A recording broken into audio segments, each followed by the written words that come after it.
오직 재산만을 줬던 한 남자가 있었습니다. 그 탐욕이 빚어낸 그림자명은 기어코 그의 모든 것을 집어삼키고 마는데 폐가에서 시작된 기묘한 살육극, 그리고 마지막 상속의 순간 밝혀지는 잔혹한 가문의 비밀. 과연 휘는 진정한 주인이 될 수 있을까요? 아니면 영원히 명예 꼭두각시로 살아가게 될까요? 지금 바로 황금빛수의 그림자 신부의 충격적인 결말을 확인하세요. 구독하고 다음 이야기 알림받기, 좋아요로 응원해주세요. 차갑게 식어가는 이 판서의 침전, 매캐한 약탕 냄새 사이로 죽음의 그림자가 짙게 깔려 있었다. 탐욕스러운 두 형은 아버지의 숨이 채 끊어지기도 전에 금괴의 위치를 물으며 눈을 부라렸지만 막내 휘는 그저 힘없는 손을 잡고 흐느낄 뿐이었다. 그때 이 판서가 경련하듯 휘의 팔을 붙잡았다. 그는 품속에서 누렇게 변색된 종이 한 장을 꺼내 휘의 손에 쥐어주었다. 휘야, 아무도 믿지 마라. 오직 이 아이만이 너를 지키고 내가 잃은 것을 되찾아줄 유일한 유산이다. 말을 마친 아버지는 기괴할 정도로 커다란 눈을 뜬 채 절명했다. 장례가 끝나기 무섭게 형들은 휘를 가문에서 축출했다.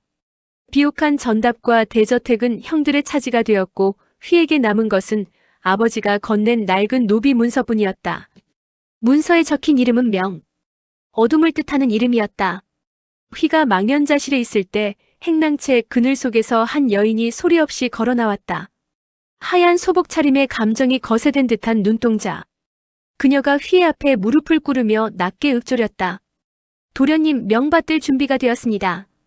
이제 누구부터 죽여드릴까요? 서늘한 산바람이 불어와 휘의 뒷덜미를 훑고 지나갔다. 그것은 축복이 아닌 피로 맺어진 저주의 시작이었다. 방 안은 온통 금칠을 한 가구와 비단으로 가득하다. 태는 휘를 쫓아낸 뒤 가져온 금괴를 하나하나 만지며 탐욕스럽게 웃고 있다. 흐흐, 그 멍청한 놈. 하녀 따위나 데리고 산속에서 굶어 죽겠지. 이 모든 게 이제 내 것이다. 그때 갑자기 촛불이 파르르 떨리더니 방 안의 온도가 급격히 떨어진다. 닫혀있던 문이 소리 없이 열리고 복도 끝에서 슥 무언가 끌리는 소리가 들려온다. 누구냐? 게 누구 없느냐? 어둠 속에서 명이 나타난다. 그녀의 손에는 아무것도 들려있지 않지만 그녀의 그림자가 비정상적으로 길게 늘어나 태의 목을 조르듯 다가온다. 도련님께서 가진 것이 너무 많아 숨이 가쁘시다기에 제가 덜어드리러 왔습니다. 태가 비명을 지르려 입을 벌리는 순간 탁자 위에 있던 금화들이 허공으로 솟구치더니 태의 입안으로 무섭게 빨려 들어간다. 꺽꺽거리며 고통스러워하는 태의 귓가에 명이 차갑게 속삭인다. 다 드십시오. 이것이 당신이 그토록 원하던 가문의 무게입니다. 다음 날 아침 첫째 형은 입안 가득 금화가 박힌 채 싸늘한 주검으로 발견된다. 산속 폐가에서 이 소식을 들은 휘는 덜덜 떨며 명을 바라보지만 명은 그저 정성스럽게 휘의 신발을 닦으며 묻는다. 도련님, 이제 다음은 누구 차례입니까? 형들에게 쫓겨나듯 대저택의 뒷마당으로 밀려난 휘는 아버지가 유언으로 남긴 마지막 장소, 버려진 곳간 앞에 섰다. 곰팡내와 먼지가 자욱한 곳간 문을 열자 끼익 소리가 정적을 깼다. 아무것도 없을 거라 생각했던 어둠 속에서 서서히 사람의 형체가 드러났다. 그곳에는 한 여인이 단정하게 무릎을 꿇고 앉아 있었다. 정갈하게 따아내린 머리칼과 구김 하나 없는 소복 차림은 이 지저분한 곳간과는 도무지 어울리지 않는 이질적인 모습이었다. 그녀가 천천히 고개를 들자 휘는 자신도 모르게 숨을 들이켜며 뒤로 움찔 물러났다. 그녀의 눈동자는 깊이를 알 수 없는 심연처럼 검고 깊었으며 그 속에서 배어나오는 기운은 한여름의 열기를 단숨에 얼려버릴 만큼 서늘했다. 그것은 살아있는 사람의 온기가 아닌 오랜 세월 원한을 품고 얼어붙은 얼음의 감각이었다. 도련님, 오래 기다렸습니다. 무미건조한 목소리가 허공을 갈랐다. 명은 자리에서 일어나 소리 없이 휘에게 다가왔다. 발소리조차 들리지 않는 그녀의 걸음걸이에 휘는 공포를 넘어선 기이한 압박감을 느꼈다. 아버지가 왜 그녀를 유일한 목숨줄이라 했는지 휘는 본능적으로 직감했다. 그녀는 주인을 지키는 개가 아니라 주인의 적을 집어삼키는 어둠 그 자체였다. 명의 차가운 시선이 휘의 눈에 가닿자 휘는 자신이 상속받은 것이 단순한 하녀가 아니라 가문의 거대한 업보임을 깨달았다. 따가운 가을 햇살이 이씨 가문의 소슬대문을 비추었지만 휘에게는 그저 차갑게 느껴질 뿐이었다. 가문의 모든 이들이 마치 전염병 환자를 대하듯 휘를 외면했고 늙은 하인들조차 수군대며 그를 피했다. 휘는 이제 더 이상 가문의 일원이 아니었다. 그의 손에는 낡은 보따리 하나와 소리 없이 뒤를 따르는 명이라는 존재뿐이었다. 정처 없이 걷고 또 걸어 두 사람이 도착한 곳은 산속 깊이 숨겨진 낡은 초가집이었다. 담장은 무너져 내렸고 지붕에는 기와 대신 잡초가 무성했다. 문은 사가 비틀어져 있었고 마당은 잡목이 우거져 사람의 발길이 끊긴 지 오래임을 말해주고 있었다. 이곳이 바로 가문이 휘에게 마지막으로 던져준 유산이자 추방지였다. 휘는 주저앉아 무너진 담벼락에 머리를 기댔다. 이런 곳에서 어떻게 살아? 아버지, 대체 왜 제게 이런 것을? 절망감에 목이 메어왔다. 그의 눈에는 눈물이 고였다. 그때 명은 아무 말 없이 휘의 옆을 스쳐 지나갔다. 그녀는 아무런 표정 변화 없이 굳게 닫힌 문을 힘껏 열었다. 퀴퀴한 곰팡이 냄새와 함께 먼지가 뿌옇게 쏟아져 나왔다. 명이 옷소매를 걷어붙였다. 맨손으로 낡은 빗자루를 찾아 먼지를 쓸어내기 시작했고 바닥에 떨어진 거미줄과 삭은 나무 조각들을 묵묵히 치워나갔다. 휘는 그녀의 뒷모습을 멍하니 바라보았다.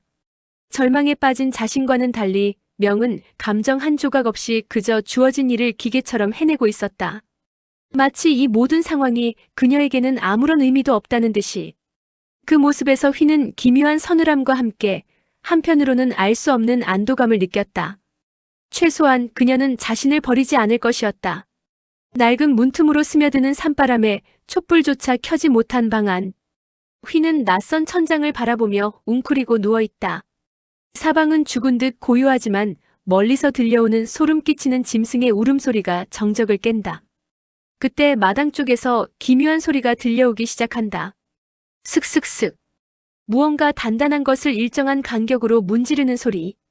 소름 끼치도록 차갑고 날카로운 마찰음이 휘의 귓가를 파고든다. 휘는 침을 삼키며 천천히 몸을 일으킨다. 떨리는 손으로 문고리를 잡고 조심스럽게 문을 연다. 마당 한가운데 달빛을 등진 채 명이 앉아있다. 그녀는 커다란 숫돌 위에 시퍼런 칼날을 올리고 묵묵히 칼을 갈고 있다. 달빛을 받은 칼날이 번뜩일 때마다 명의 무표정한 얼굴이 은백색으로 빛난다. 명아, 이 밤중에 대체 무엇을 하고 있는 게냐? 명은 칼질을 멈추지 않은 채 고개만 천천히 돌려 휘를 바라본다. 그녀의 검은 눈동자에는 아무런 감정도 미안함도 담겨있지 않다. 그저 심연 같은 깊이감만이 휘를 압도한다. 날이 무디면 이를 그르치는 법입니다. 도련님을 헤아려는 것들이 너무 많으니 미리 준비해두어야지요. 명은 다시 고개를 돌려 칼날에 집중한다. 다시 울려 퍼지는 슥, 슥 소리. 명밤이 깊었습니다. 도련님, 어서 들어가 주무셔야지요. 내일은 아주 바쁜 하루가 될 테니까요. 그녀의 말 한마디에 휘는 온몸에 소름이 돋는 것을 느낀다. 마치 내일 누군가의 피가 뿌려질 것을 예고하는 듯한 말투. 휘는 문을 닫고 방으로 돌아오지만 등 뒤로 느껴지는 그 서늘한 칼 가는 소리에 밤새 눈을 붙이지 못한다. 방 안은 온통 형형색색의 비단과 탐욕으로 가득 차 있다. 태는 술잔을 기울이며 휘를 쫓아낸 뒤 차지한 금괴들을 하나하나 만져보고 있다. 그의 탐욕스러운 웃음소리가 방 안에 가득 찬다. 하하! 그 천덕꾸러기 놈, 지금쯤 그 낡은 한여랑 흙바닥이나 긁고 있겠지. 이 모든 게 이제 다 내 거야. 그때 갑자기 촛불이 파르르 떨리더니 검은 연기를 내뿜으며 꺼진다. 달빛조차 들지 않는 완벽한 어둠. 태는 당황하며 등잔을 찾으려 손을 더듬거린다. 그게 누구냐? 어이 하인들 없느냐? 어둠 속에서 슥, 슥 하는 기분 나쁜 마찰음이 들려온다. 낮에 명이 칼을 갈던 그 소리다. 공포가 태의 목덜미를 휘감는다. 바로 그때 방구석 어둠 속에서 하얀 소복을 입은 명이 소리 없이 나타난다. 네, 내 놈은 휘가 데려간 그 하녀. 여기가 어디라고 감히. 명은 아무 대답 없이 태에게 다가간다. 그녀의 그림자가 비정상적으로 길게 늘어나 태의 몸을 덮친다. 명이 천천히 입을 연다. 주인이 아닌 것을 탐한 자, 그 무게에 짓눌려야 하는 법입니다. 순간 괴짝 안에 있던 수백 개의 금화가 허공으로 치솟더니 태의 입안으로 무섭게 빨려 들어간다. 태는 눈을 부라리며 목을 부여잡지만 금화는 멈추지 않고 그의 목구멍을 메운다. 다 드십시오. 이것이 당신이 그토록 원하던 가문의 무게입니다. 다음 날 아침 첫째 형태는 입안 가득 금화가 박힌 채 눈을 뜬 상태로 싸늘하게 발견된다. 소식을 들은 휘는 경악하지만 명은 태연하게 휘의 앞에 아침상을 내놓으며 말한다.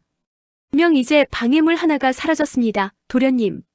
마을 아래에서부터 올라온 전령에 의해 첫째 형태의 참혹한 죽음이 전해졌다.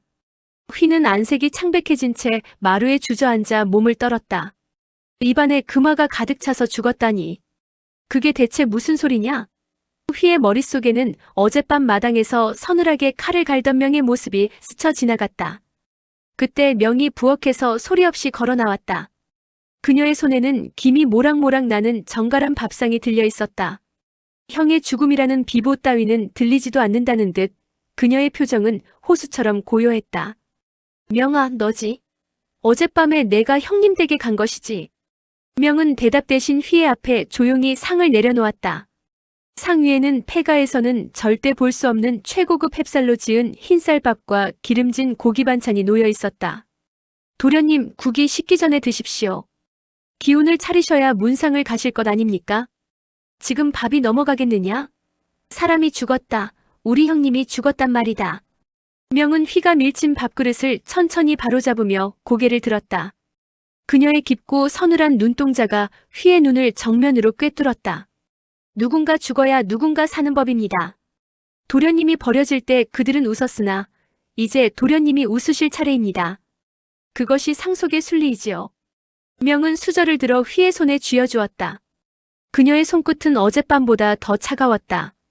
휘는 공포에 질린 채 마치 독이라도 든 것처럼 하얀 쌀밥을 내려다보았다. 명은 그 곁에 무릎을 꿇고 앉아 주인이 식사를 마칠 때까지 한치의 흔들림 없이 그를 지켜보았다. 첫째 형의 죽음은 마을 전체를 공포에 몰아넣었다. 모두가 쉬쉬하며 그 참혹한 사건의 배후를 수군거렸다. 그 중심에 휘가 상속받은 하녀, 명의 이름이 그림자처럼 떠돌았다. 폐가는 평소보다 더 깊은 침묵 속에 잠겨 있었다. 휘는 불안감에 뜬 눈으로 밤을 지새운 터였다. 그때 멀리서부터 거친 발걸음 소리와 함께 누군가의 고함이 들려왔다. 이휘 이놈, 당장 나오너라. 둘째 형 경이었다. 그는 눈이 벌겋게 충혈된 채 나처럼 생긴 칼을 휘두르며 폐가 마당으로 뛰어들었다. 그의 얼굴은 분노와 공포로 일그러져 있었다. 네 이놈. 내가 기어이 마귀를 불러들였구나. 태형님의 복수를 하러 왔다. 휘는 겁에 질려 뒷걸음질 쳤다. 경은 휘의 멱살을 잡고 거칠게 흔들었다. 내 놈의 저주받은 하녀가 태형님을 죽였어. 다음은 내 차례가 될까봐 밤마다 악몽에 시달렸다. 어서 그 마귀를 불러내라. 그때 부엌문이 소리 없이 열리고 명이 천천히 걸어 나왔다. 그녀는 아무런 감정 없는 얼굴로 경과 휘를 번갈아 바라보았다. 경은 명을 보자마자 더욱 광분했다. 저것이 바로 악마다. 내가 저것을 베어 없앨 것이다. 경이 명에게 달려들려는 순간 명의 시선이 휘에게로 향했다. 명의 눈동자 속에는 미세한 경고의 빛이 스쳐 지나갔다. 휘는 그 눈빛 속에서 당신을 해하려는 자는 누구든 용서받지 못한다는 무언의 메시지를 읽었다. 휘는 명의 행동을 막아야 할지 아니면 이 상황을 지켜봐야 할지 알 수 없었다. 칼을 든 형과 칼보다 더 서늘한 눈빛의 하녀 사이에서 휘는 얼어붙은 듯 움직일 수 없었다. 경이 낫을 휘두르며 명의 목을 겨눈다. 휘는 그 사이를 가로막으며 처절하게 외친다. 형님, 제발 멈추세요. 더 이상 피를 묻히면 안 됩니다. 하지만 광기의 어린 경의 눈동자에는 오직 살기뿐이다. 그때 명이 휘의 어깨를 잡고 부드럽게 뒤로 밀어낸다.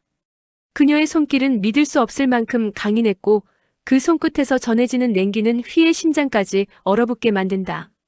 명은 경의 칼날 앞에 한 걸음 더 다가선다. 이 요물, 내가 감히 내 형님을 죽여? 너도 똑같이 찢어 죽여주마. 명은 눈 하나 깜짝하지 않고 경의 눈을 빤히 바라본다. 그녀의 입술이 아주 느리게 움직인다. 주인의 피를 나눴다 하여 주인이 되는 것은 아닙니다. 탐욕이 눈을 가리면 그 눈은 더 이상 쓸모가 없어지지요. 명은 칼날을 손으로 직접 움켜쥐고도 통증조차 느끼지 않는 듯 경에게 얼굴을 바짝 들이댄다. 명, 오늘 밤 당신의 그 탐욕스러운 눈이 무엇을 보게 될지 기대하십시오.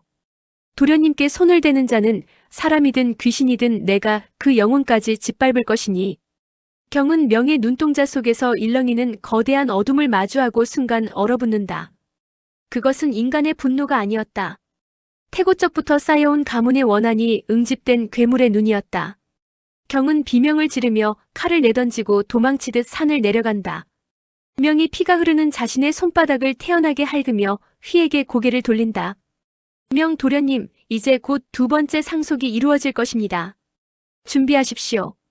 둘째 형경이 폐가에서 도망쳐온 지도 며칠이 지났다. 하지만 그는 단 한순간도 잠들지 못했다. 눈을 감을 때마다 명의 서늘한 눈동자가 눈꺼풀 안쪽을 파고들었고 귀를 막아도 당신의 눈은 더 이상 쓸모가 없어질 것이라던 저주 같은 목소리가 고막을 긁어댔다. 달빛조차 구름에 가려진 칠흑 같은 밤, 경은 비틀거리며 마당 한복판에 우물가로 기어나왔다. 그의 눈은 이미 실성한 듯 초점이 풀려 있었고 입술은 바짝 말라 하얗게 터져 있었다. 오지 마. 거기 있는 거 다 안다. 내 눈에 다 보인단 말이다. 그의 시선이 닿는 곳마다 검은 그림자들이 일렁였다. 나무 뒤에서, 지붕 위에서, 그리고 발밑의 그림자 속에서 명이 웃고 있는 환각이 그를 덮쳤다. 경은 공포를 이기지 못하고 비명을 지르며 우물 안을 들여다보았다. 짙은 어둠이 고인 우물물 위로 자신의 얼굴 대신 기괴하게 뒤틀린 명의 얼굴이 떠올랐다. 내 눈이. 이 눈이 죄다. 보지 않으면 그만이야. 광기에 사로잡힌 경은 품속에서 날카로운 은비녀를 꺼내 망설임 없이 자신의 두 눈을 찔렀다. 처절한 비명이 적막한 밤 공기를 찢었다. 피가 섞인 눈물을 쏟아내며 비틀거리던 그는 마치 무언가에 홀린 듯 우물 속으로 몸을 던졌다. 풍덩. 무거운 파열음과 함께 수면 아래로 가라앉은 비명은 이내 고요해졌다. 다음 날 아침 싸늘하게 식은 경의 시신이 발견되었을 때 그의 손에는 여전히 피 묻은 비녀가 꽉 쥐어 있었다. 소식을 들은 명은 입가에 미세한 경련을 일으키며 찻잔을 닦았다. 스스로 보지 않기로 하셨으니 이제야 참된 평안을 얻으셨겠군요. 형들의 연이은 죽음 이후 휘는 자신이 물려받은 것이 단순히 재산이 아님을 직감했다. 그는 품 안에서 아버지가 유언처럼 남겼던 낡은 노비 문서를 꺼냈다. 겉보기에는 평범한 종이었으나 그 문서를 쥔 손끝이 얼음장처럼 떨려왔다. 아버지는 왜 이 낡은 종이 한 장을 그토록 중요하게 여기셨을까? 이 안에 무엇이 숨겨져 있기에? 방 안의 촛불이 불안하게 일렁였다. 휘는 홀린 듯 촛불 가까이 문서를 가져다 댔다. 누런 종이가 불빛에 투영되자 놀라운 일이 벌어졌다. 아무것도 없던 문서 뒷면에 흐릿한 자국들이 생겨나더니 이내 혈관이 퍼지듯 붉은 글씨들이 하나둘씩 떠오르기 시작한 것이다.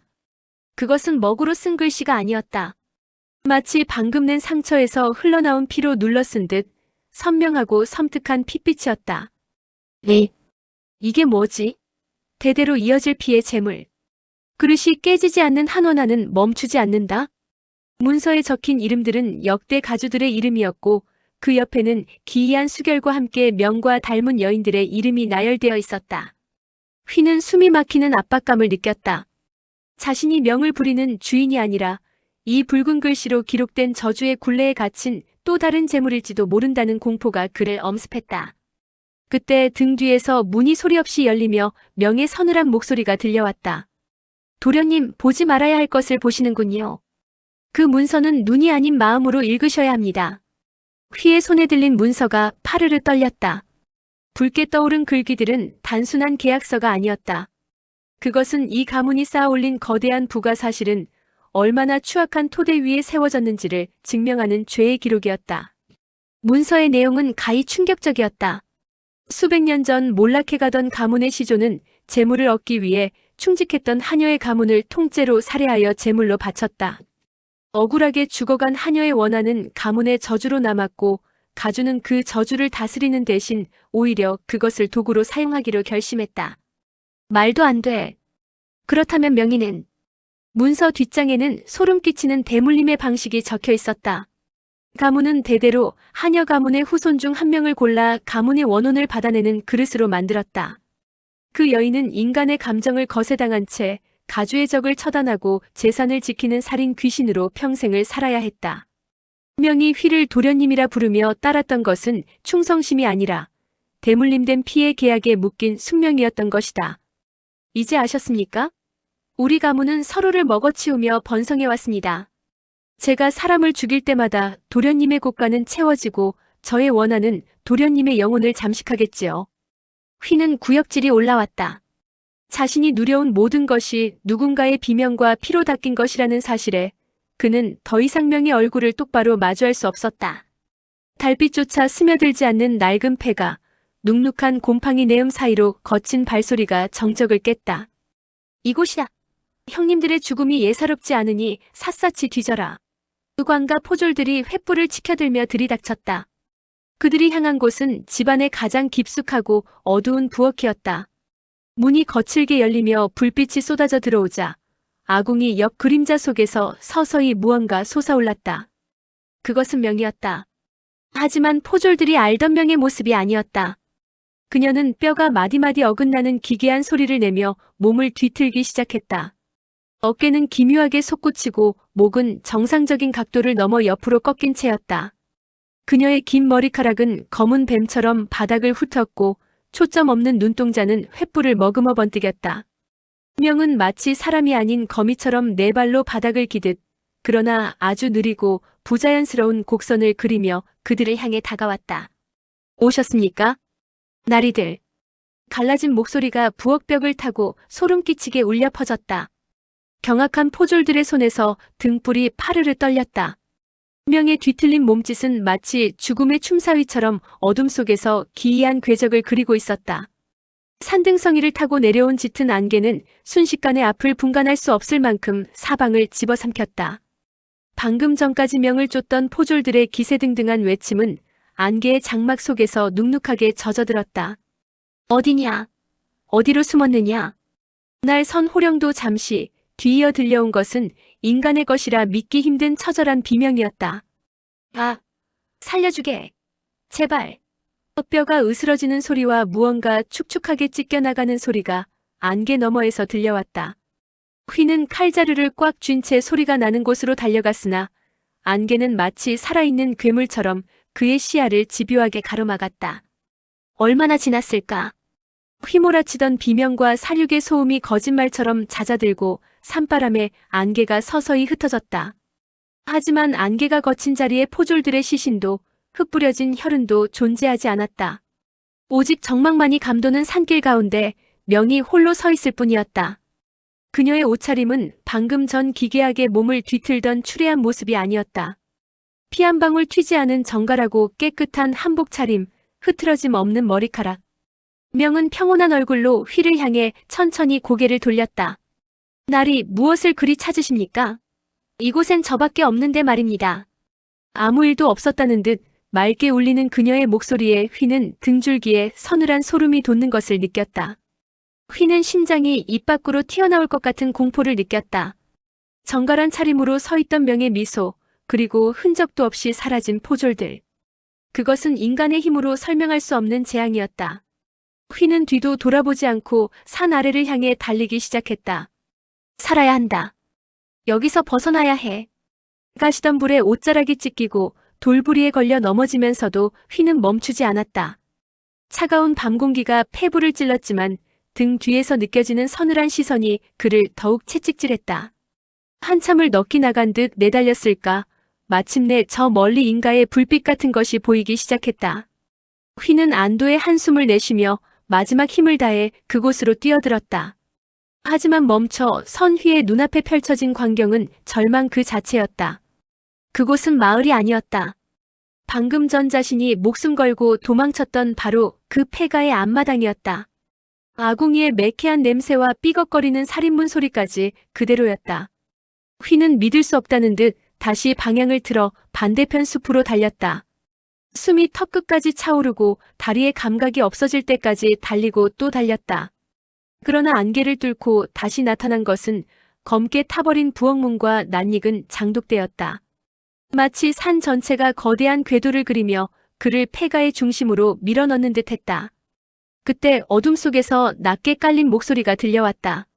날이 밤길이 험한데 어딜 그리 바삐 가십니까? 마루 끝에 단정히 앉아있던 명이 서서히 고개를 들며 휘를 향해 생긋 웃어 보였다.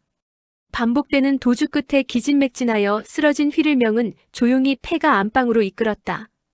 휘는 저항할 기력조차 상실한 채 멍한 눈으로 툇마루에 걸터 앉았다. 명은 어디선가 따뜻한 물이 담긴 대야를 가져와 휘의 발 앞에 무릎을 꿇고 앉았다. 날이 발이 몹시 상하셨습니다. 명이 거칠고 흙먼지 투성이인 휘의 발을 조심스럽게 물에 담갔다. 서늘한 그녀의 손길이 닿자 휘는 진저리를 쳤지만 명은 아랑곳하지 않고 마치 소중한 보물을 다루듯 정성스레 발을 닦아내기 시작했다.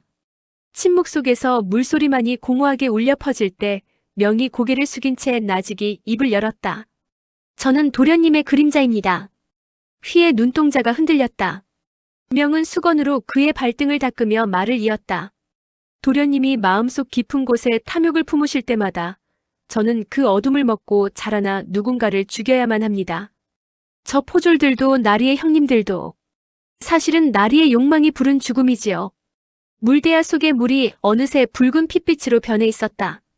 휘는 공포에 질려 발을 빼려 했으나 명의 가녀린 손은 쇠사슬처럼 단단하게 그의 발목을 붙들고 있었다. 그러니 나리, 이제는 도망치지 마십시오. 당신이 죽지 않는 한 저 또한 영원히 당신 곁을 떠날 수 없으니까요. 서서히 고개를 든 명의 얼굴에는 슬픔과 광기가 기묘하게 섞인 미소가 걸려 있었다. 폐가의 정적을 깨고 관가에서 보낸 전령이 당도했다. 그는 떨리는 손으로 두루마리를 건넸다. 나리 축하드립니다. 죽은 형님들의 모든 가산과 전답이 이제 법적으로 나리의 소유가 되었음을 알리는 통보입니다. 휘의 손에 쥐어진 종이는 묵직했다. 그토록 갈구했던 부와 권력이 마침내 그의 손안에 들어온 것이다. 평소라면 환호성을 질렀을 터였으나 휘의 안색은 종이보다 더 하얗게 질려갔다. 그는 기뻐하는 대신 가슴을 죄어오는 서늘한 공포를 느꼈다. 이제 다 가졌구나. 등 뒤에서 들려온 명의 목소리는 비단처럼 부드러웠다. 휘가 고개를 돌리자 명은 그가 상속받게 될 형들의 화려한 비단 옷을 품에 안고 서 있었다. 하지만 그 옷들에선 은은한 향료 대신 비릿한 혈향이 배어나왔다. 휘는 깨달았다. 이 재산들은 단순한 부가 아니라 명이라는 이름의 그림자가 사륙으로 엮어 만든 거대한 덫이라는 것을. 나리, 기쁘지 않으십니까? 이 모든 피가 나리의 욕망이었는데 말입니다. 명이 건넨 비단옷이 휘의 어깨에 덮였다. 그것은 옷이 아니라 그를 평생 옥죄어올 황금빛 수의였다. 휘는 손에 든 상속 문서를 떨구며 주저앉았다. 이제 그는 부유해졌으나 영원히 이 폐가와 명의 그늘에서 벗어날 수 없는 산송장이 되었다. 정신이 아득해지는 절망 속에서 휘의 눈앞에 죽은 아버지의 환영이 안개처럼 피어올랐다. 평생 엄격하고 냉혹했던 아버지는 생전의 모습 그대로 위압적인 도포 자락을 휘날리며 휘를 내려다보고 있었다. 하지만 그 눈빛은 자식을 향한 연민이 아닌 지독한 비웃음으로 가득했다. 무엇이 그리 두려우냐? 내 형들도 저 포졸들도 결국 내 욕망이 치운 걸림돌일 뿐이다. 환각 속 아버지는 휘의 어깨를 짓누르며 낮게 속삭였다. 휘가 공포에 질려 고개를 저으려 하자 아버지의 차가운 목소리가 귓전을 때렸다. 재산을 지키고 이 자리를 보존하려면 사람이기를 포기해라. 괴물이 되어야 한다. 그것이 대대로 내려온 우리 가문의 유일한 생존 방식이니라. 그 순간 휘는 깨달았다. 명은 갑자기 나타난 재앙이 아니었다. 아버지의 곁에도 그 할아버지의 곁에도 명과 같은 그림자가 늘 존재해왔음을. 명의 서늘한 손길과 아버지의 비웃음이 뒤섞이며 휘의 머릿속을 파고들었다. 휘는 떨리는 손으로 바닥에 떨어진 상속 문서를 꽉 움켜쥐었다. 문서를 쥔 손끝에 검은 그림자가 서서히 스며들기 시작했다. 아버지의 환영은 만족스러운 듯 기괴한 웃음소리를 남기며 어둠 속으로 사라졌고 홀로 남겨진 휘의 눈동자에는 명과 닮은 서늘한 광기가 서리기 시작했다. 휘는 바닥에 주저앉아 떨리는 손으로 상속 문서를 쥐고 있었다. 그의 눈동자에 서서히 어둠이 들이오는 순간 등 뒤에서 싸늘한 그림자가 다가왔다. 명이었다. 그녀는 아무 말 없이 휘의 등 뒤로 가 그의 발치에 드리워진 검은 그림자를 밟고 섰다. 그 순간 휘의 몸이 굳어졌다. 자신의 의지와는 전혀 상관없이 근육이 뒤틀리고 팔다리가 제멋대로 움직이기 시작했다. 휘는 비명을 지르려 했지만 목소리조차 나오지 않았다. 마치 굳어진 흙인형의 실이 매달린 듯 명의 움직임에 따라 휘의 몸이 조금씩 흔들렸다. 휘의 눈동자에 초점이 사라졌다. 명의 서늘하고 깊이를 알 수 없는 눈빛이 휘의 동공 속에서 점차 번져나가기 시작했다. 거울을 보는 듯 똑같이 차갑고 무감각한 눈빛. 휘는 자신의 육체가 더 이상 자신의 것이 아님을 직감했다. 명의 그림자가 그를 완전히 잠식하기 시작한 것이다. 나리, 이제야 제 주인을 찾으셨군요. 명의 목소리가 휘의 입을 통해 흘러나왔다. 하지만 그 목소리는 이전과는 달리 훨씬 깊고 낮아져 있었다. 휘의 얼굴에는 명의 잔잔한 미소가 떠올랐지만 그것은 생기 없는 가면과 같았다. 폐가 안방을 채우는 정적 속에서 한 존재의 육체가 다른 존재의 의지에 의해 완전히 장악되는 섬뜩한 순간이었다. 이제 휘는 더 이상 휘가 아니었다. 그는 탐욕으로 물든 가문의 그림자를 영원히 짊어질 꼭두각시가 된 것이다. 안개가 자욱하던 산을 내려와 저택으로 돌아온 휘의 걸음걸이는 예전과 달랐다. 한치의 흐트러짐도 없는 정갈한 매무새와 속을 알 수 없이 차갑게 가라앉은 눈빛. 저택의 대문을 들어서는 그를 향해 하인들이 일제히 무릎을 꿇으며 머리를 조아렸다. 주인님, 무사히 돌아오셔서 다행입니다. 수십 명의 입에서 터져나오는 주인님이라는 호칭은 저택의 넓은 마당을 가득 채웠다. 하지만 휘는 그 어떤 대답도 없이 묵묵히 자신의 침소로 향했다. 화려한 촛불이 일렁이는 방 안 벽면을 크게 차지한 거울 앞에 선 휘가 서서히 고개를 들었다. 거울 속의 휘는 만인의 우러름을 받는 당당한 가문의 주인이었다. 그러나 휘의 눈동자가 명이 가진 서늘한 빛으로 번뜩이는 순간 거울 속 휘의 등 뒤로 가느다란 팔이 스르르 올라왔다. 명의 환영이었다.